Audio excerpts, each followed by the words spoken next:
Greetings, and thank you for joining us on this episode of Healing Courageously.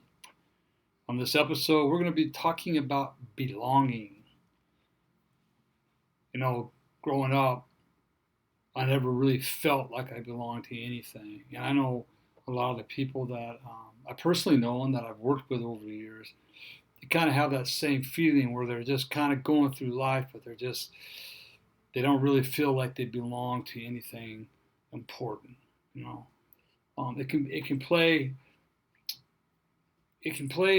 on our psyche in ways that aren't really that advantageous for us. We think that we've been rejected. We don't feel like we're good enough. We're not enough. So on and so forth. And the reality is that we all belong to something. And if nothing else, we belong in the kingdom of God, right? Um, and what I found out through my recovery is that actually, I had a lot of, I thought they were friends, but at the time, everybody comes in our life for a reason and a season. They were more acquaintances than friends. Once I got in recovery, I found out that my true friends, or who my true friends were, and a lot of the people I thought were friends weren't.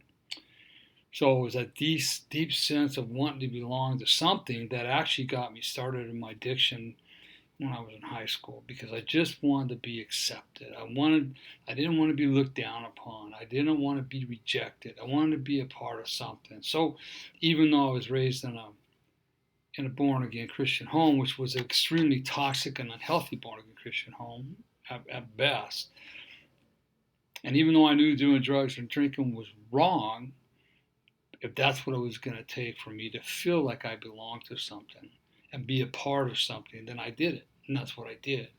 Um, and the problem that I had is that not only did it help me with that, but it also took the pain and the shame away from all the abuse I'd been going through. But I still felt, even I can say that to you, but I can still say that even though I say that, there was still times where it's like, man, these people could really see behind the facade that I'm doing right now, even as a teenager. They really knew the truth about me, right? They would probably run from me, and it created a lot of shame in me, and pushed me away from a lot of people. And actually, it caused me to behave in a way that didn't allow people to get close to me. So in my 30-day devotional to wholeness, my belonging, I believe, is the fourth devotional I got is on belonging, right? So I'm going to go ahead and read that to you and kind of filter into it as I go. As I always do, I always start out with a scripture. 1 John 4:4 tells us this, that, but you belong to God, my dear children. You have already won a victory over those people because the Spirit who lives in you is greater than the Spirit who lives in the world. Now, if you're struggling with God, which a lot of people are, and a lot of times that struggle really, in a lot of ways, when I have a paper that somebody giving me an article on this, that you know we're supposed to believe that we belong to God and that He's going to take care of all of our problems and that He's going to love us unconditionally. He's never going to judge us, right? And you've heard me talk about this before, that, well, it's pretty hard for a lot of people to really, truly, honestly believe that, because their Father right here on earth, the one that's supposed to be loving them, that's supposed to be showing them love, supposed to pick them up when they're falling down, not supposed to judge them, but discipline them in a way of love, not beat them. Not that's garbage. Nowhere in the Bible does it say to beat your children. And if somebody can find that in the New Testament, and it clearly says beat your children, whip your children, then let me know, and I'll look into it, and I'll straighten my beliefs out around that. But everything that I've read, all the research I have, that's not what discipline is. So it's hard when we say that God, we belong to God. It's like, well, really, God? Then why am I being abused all the time? Why'd you take my dad from me if I belong to you? So it's a hard transition, and it was really hard for me, but I made it, and it's really changed my life. That We always belong to God if nothing else. But we as human beings, we want that physical connection with somebody that we can actually reach out and touch and talk to one-on-one in person like that. And I understand that. But when it comes down to it, there's times when there's nobody else around, and who are we going to turn to? And I had to do that a lot in the early years of my recovery. The only person I could talk to was God. And I had a lot of conversations with God when I used to hike the bump and grind out here in the Coachella Valley. It was in the world of recovery, they call it Magic Mountain, because so much magic happened on that in people's lives. So anyways, belonging is a situation that I believe, in my belief, is that in many addicts' lives, and when I say addicts, it could be codependency, drugs, alcohol, pornography, gambling, overeating, overworking, just the whole gamut, right? I think that's they'll be wanting to belong drives a lot of those people's addictions, or at least at the beginning gets them to the point to where they dive into using drugs and alcohol, and then the addiction takes over. Okay, so have you ever felt as though you do not belong here? That's a question. As though you are all alone. And I would venture to say that all of us at some point in time, it might maybe even be right now, especially with the pandemic just getting over and everything that's happened in the world. I would say that everybody's felt that way. I believe that wholeheartedly. For many years I did. I would be sitting in a stadium surrounded by thousands of people, but yet I felt all alone. All alone.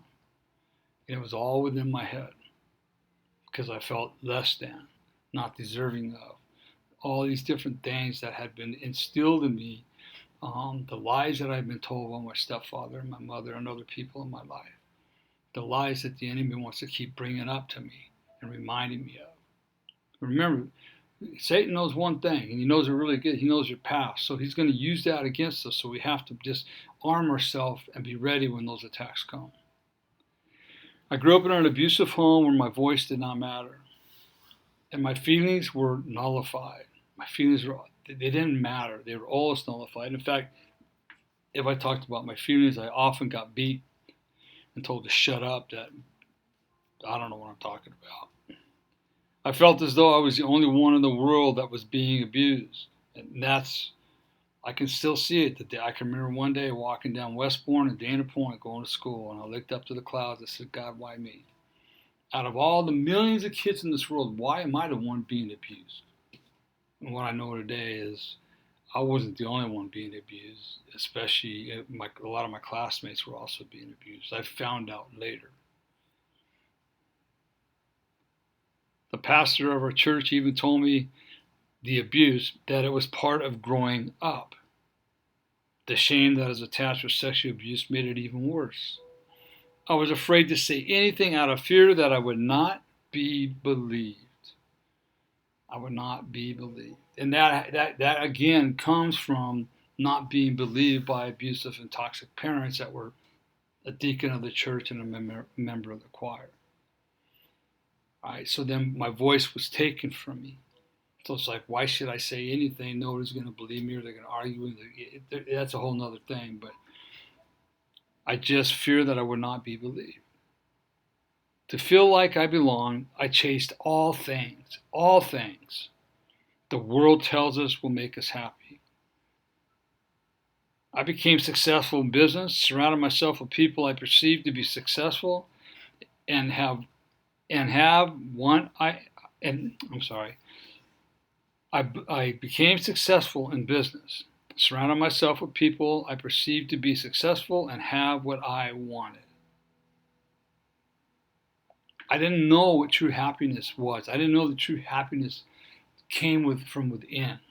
Nobody ever told me that. Nobody ever showed me the love and that I could love myself. To me, success was the worldly stuff. And there's nothing wrong with having that stuff. I still like to hunt. I still like to fish. I still like to hike. My wife and I, we still like to go do things. But our motive is completely different today. We do them because we enjoy them. I enjoy doing stuff with my son. It's not to make myself feel better.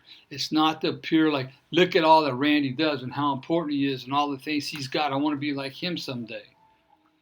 People tell me that today. I want to be like you, Randy. I go, no, no. If you want to be like me today, you got to go through everything I went through, and I'm not going to wish that upon anybody.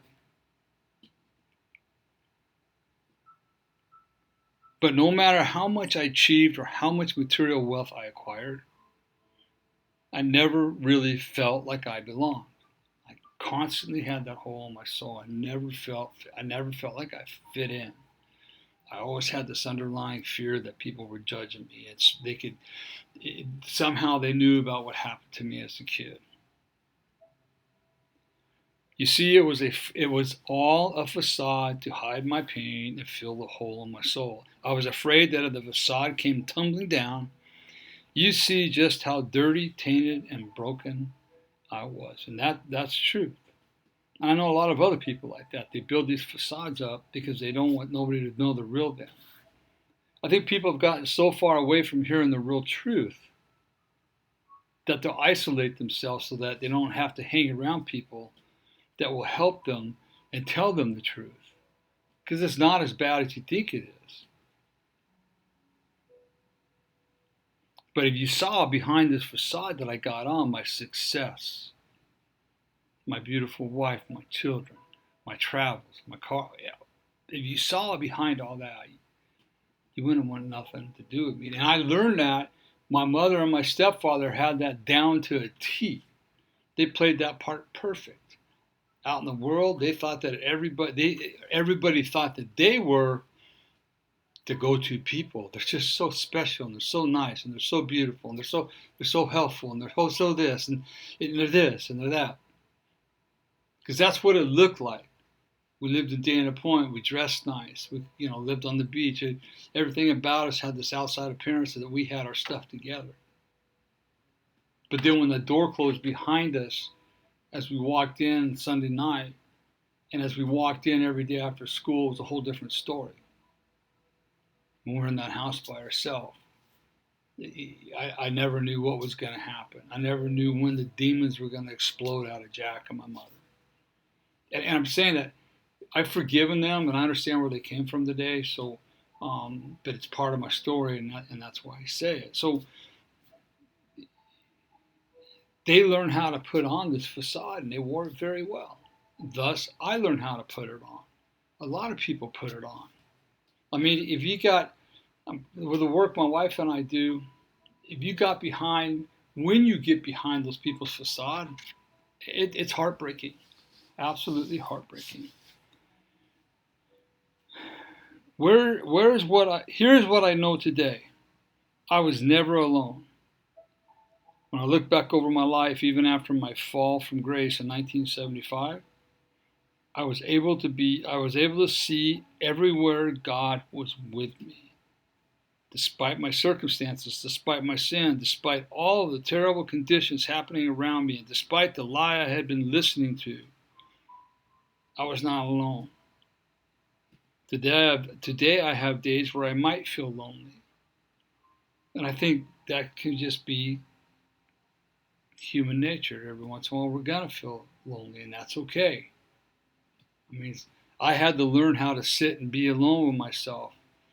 And as I was doing that, instead of having to always go, go, go, at first it was hard, and now it's to the point today where it's just like, it's kind of nice just to sit and do nothing and not have to worry about, am I doing enough to make people happy? Today I have days where I might feel lonely, but all I have to do is call out to God, and He will be there. He'll be there for me, and He will be there forever as well. So when I look back and how I got back to God, it's just amazing. But because I turned my back on God and the church when I was 18, I just had to journey back through my past. I had to look at everywhere that when I had technically overdosed on drugs and alcohol, and I just felt I'm dying tonight. I'm gonna die. And so who do I call out to? I called out to the God that I was upset with, right? And that happened on several occasions. And what I found out once I got into recovery, that the amount of cocaine and drinking that I had done was lethal doses and then some. But God always took care of me. When I got in an accident one night drunk, right? Didn't hurt nobody, thank God. Should have gone to jail. I called out to God again. Please, God, I can't help me out here. I can't be going to jail. I knew I was going to jail. God, I didn't go to jail. God had been there in so many places in my life, and I didn't realize how much He cared for me. The Bible says He'll never leave or forsake you, and I accepted Christ when I was 13, turned my back on Him in the church when I was 18, but He never left me. February 1st, 2006, he spoke to me very clearly, saying that you need to get help. You get out of jail free cards are used up, and it's time to get help. And I listened to that. Okay, so I haven't been alone from that day. Walking into recovery sometimes is the loneliest place in the world because you don't know what's going to happen to your family, and so I became whatever I got to do to get better, I am going to do. I don't want to lose my family. I'm tired of feeling alone. I'm tired of feeling sick and tired all the time. Right? And ever since then, I'm not lonely. I mean, have those lonely moments, but I don't feel. Let me rephrase it. I feel like I belong now. I feel like I belong. Today, I'm never alone because God will not leave me.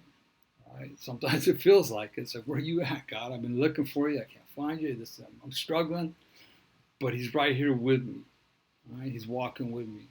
Hebrews 13:5 says, keep your lives from the love of money and be content with what you have, because God has said, never will I leave you and never will I forsake you. So be content with what you have. Be content with a loving wife and children that are healthy. Be content with a home that you have for now. There's a lot of people in this world. I think here in America, we're a lot. We can kind of take a lot of stuff for granted, and understandably so. But other places in this world, kids don't even have clean water. They're batting flies off of them all. They don't have food. And here we are in America, and we whine and we don't have, we have a car that gets us to and from every place we want to go, but it's not a brand new car. There's nothing wrong with having a brand new car if you work hard for it, right? But appreciate it. I drive Ford trucks, and I used to drive the Ford F-250s. They were all jacked up, and I did it because I wanted, don't you know who Randy is? Here comes Randy. Everybody knows who Randy is. He's got this big truck. My motive was wrong.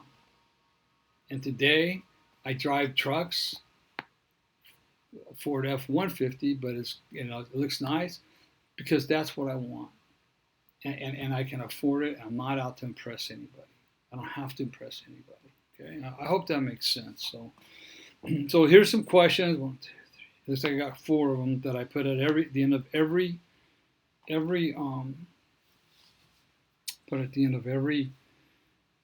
devotional.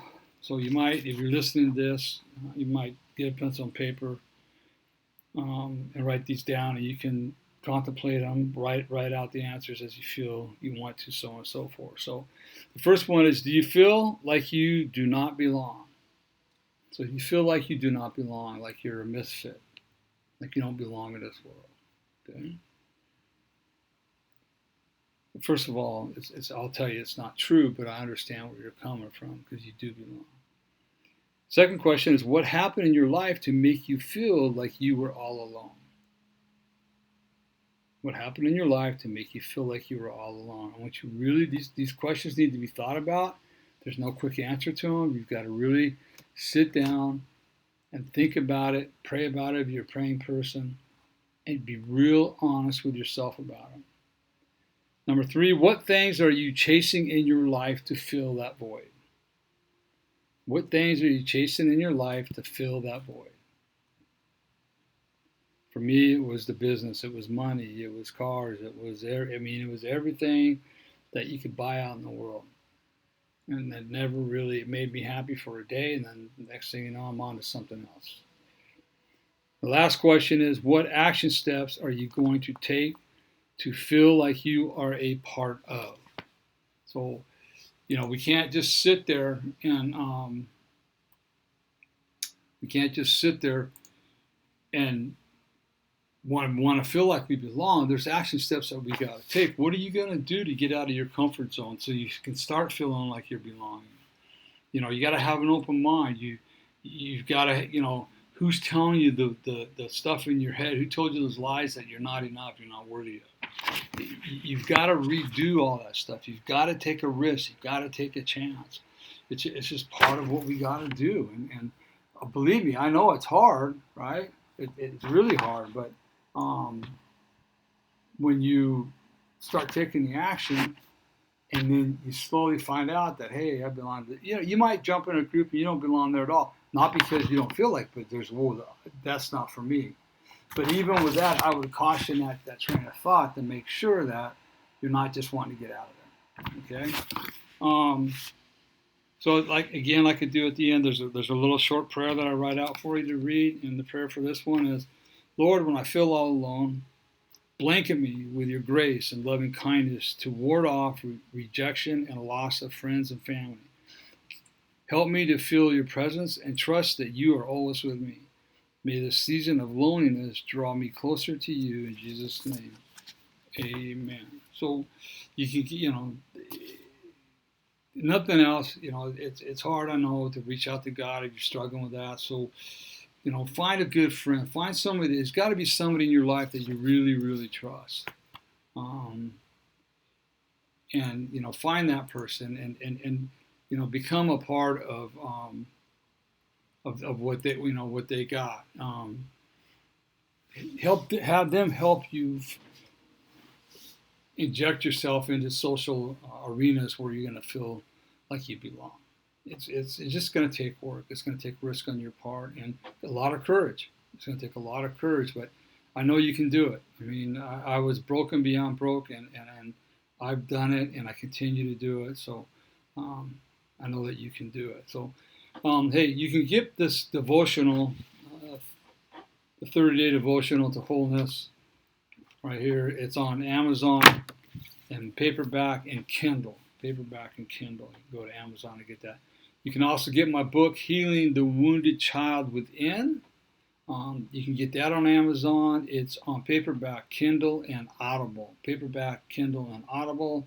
And then my 7-day challenge little workbook. It's a real simple workbook for people that are just starting to get in, recover their life back and ways to feel good about themselves. Just real simple things, but you can get the 7-day challenge workbook also on Amazon. It's just in paperback. So those are all good books to have. I recently endorsed this book by Denise Bossart. Probably didn't say her name right. It's Thriving After Sexual Abuse, Break Your Bondage to the Past and Live a Life. And live a life you love. Okay? And it's basically written in the same context that mine is. She talks about her abuse, what happened, how it affected her, and then ways that you can heal from it. I mean, the most important thing about any kind of a book that has to do with sexual abuse healing, right, is that not only we want to read about how do we heal, what are some of the steps we can take to become better. We don't need to read about sexual abuse and what it does to us and all the things that happen. I've read a couple books like that, and I've had to put them down. And there's some of those books that are out there that I feel are going to cause people to relapse because they'll trigger you that bad. This is one of those books that doesn't do it. It's like my book. She talks about her abuse, how it affected her. We have to tell you that part of our story, because without that, you won't understand what we're talking about when it comes to healing. So brand new. It's written. I think it's just out right now. That's from a lady's perspective. Mine's from the men's perspective. So, and like the lady's perspective, you'll relate to it, man. Like mine with the men's perspective, women relate to that too. Okay, so I want to pass that on. I endorsed that book for, which I was grateful to be able to do. So, I believe that's also available on Amazon. Check out my webpages, courageoushealers.org, courageoushealers.org. That's our Courageous Healers Foundation website where we help men and families heal from the scars of sexual abuse. We also help women, but my main focus when I started the foundation was for men because there's not a lot out there for men and a lot of to really dive in and start healing from their abuse. And coming from a man, from a survivor himself, it really opens the door for a lot of people. I'm working with a new client right now, and he's reading my book, and he says, "This is definitely God ordained because Randy, what I read in your book and what I'm doing and what I'm going through, it was like this was made to happen by God because we're identical in a lot of ways, and all the way you talk about healing in there, I can relate to, so on and so forth. So, they're both the books are very relatable. Um, Check out the foundation. We do have some workshops coming up in the fall. We haven't got the dates yet. It's a series of 4 workshops. Let me see if I can get them off the top of my head. One is a communication workshop, Journey to You, Secrets and Silence, and the last one is on forgiveness. That'll probably be right before Christmas, the one on forgiveness, because it's a really critical aspect to having a much better, happier, and freer life. So we got those workshops coming up. Also, you can go to the changeyourlifestorynow.com. They're both on the screen right now if you're watching it on YouTube. Changeyourlifestorynow.com. For my coaching and counseling and inner healing. I am SIMBA certified. SIMBA stands for Save Your Marriage Before It Starts. My wife and I actually do it with all the couples that we're counseling and mentoring. It actually works all well with people that have been married for a long time because they've never looked at each other in the way this assessment has you look. It's not a psychological assessment and it's not a personality test. It's completely different. 99.9% accurate when the people get done with it and we sit down and go over it with them. So that's something we offer as well. If you want, you can look it up on the internet, symbis.com, and you can find out more about it and just contact us. I'm a certified facilitator. We do marriage counseling, do one-on-one coaching on the healings of the scars of sexual abuse, also with addiction, whatever. We cover a big gamut of life in our coaching and counseling sessions. So all you got to do is go to those websites, hit the contact page, fill it out, let me know what you want. I'll respond right away. I'll respond via email, but if you would like me to call you rather than respond via email, please tell me. Don't just give me your phone number. That's great to have, and I appreciate that. But let me know in the text. Please, I prefer that you would call me to discuss how we can go forward, and I'll call you rather than shoot you an email. And then we can go from there. Okay. I think that's about it. That's going on. I think that's it for now. So, anyways, thanks for joining on this episode. We really appreciate it. And whether you're watching in the morning, the evening, the afternoon, I'm not sure where you're watching this from, wherever you might be watching it from, make it the best day of your life. You have a choice to do that. If you start off bad, you can start all over again. And remember this, that if you don't think anybody else loves you, remember this, that Randy does. Randy does. Randy loves everybody. My job is to love people and walk with them through their pain and out of their pain. All right, everybody. Be blessed. I'll catch you on the next episode. Thanks for joining me.